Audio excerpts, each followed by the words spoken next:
Comment es-tu volontairement sorti de ta zone de confort? Qu'est-ce que tu lis habituellement? Qu'est-ce que tu t'es forcé à lire?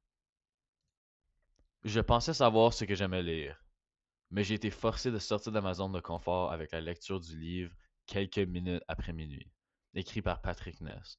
La traduction française a été configurée par Bruno Krebs, un écrivain vieux jeu qui utilise donc un vocabulaire moins familier pour moi. Alors, c'est pour ça que ça a été un défi pour moi de bien comprendre, et en m'adaptant au nouveau vocabulaire, j'en suis devenu un meilleur lecteur. Quel auteur ou genre as-tu découvert en sortant de ta zone de confort? Peux-tu faire des liens avec d'autres livres, d'autres films, d'autres séries? En sortant de ma zone de confort, j'ai découvert que parfois, les meilleures histoires sont les plus simples. Se mêler la tête pour rien, ce n'est vraiment pas ma tasse de thé. C'est comme ça que j'ai découvert Patrick Ness suite à la lecture de quelques minutes après minuit. Vraiment, il y a beaucoup de liens entre ce livre et un conte d'enfant. Une simple prémisse, un montant de personnages limité, une leçon à la fin, sans être pénible, évidemment. Bref, tant de plaisir, je ne voudrais pas vous gâcher les surprises. Quel personnage vivant des vies différentes de la tienne as-tu rencontré? Comment t'ont-ils fait réfléchir sur leur point de vue? Comment t'ont-ils ouvert les yeux sur d'autres réalités?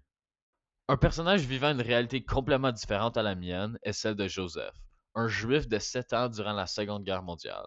C'est le personnage principal du livre L'enfant de Noé écrit par Eric Emmanuel Schmidt. Orphelin depuis plusieurs années, il doit se battre pour simplement avoir un gardien. Une fois recueilli par l'orphelinat du père Pons, un prêtre qui sauve les enfants juifs en lui donnant des fausses identités, il doit vivre dans la constante peur des investigations nazies qui menacent sa vie et la vie de centaines d'autres. Parmi ces traumatismes, Joseph parvient à accepter ses inconforts, de chercher qui il est et de trouver le bonheur dans tout.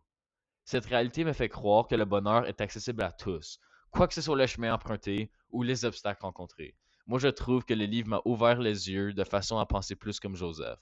Positif, mais lucide.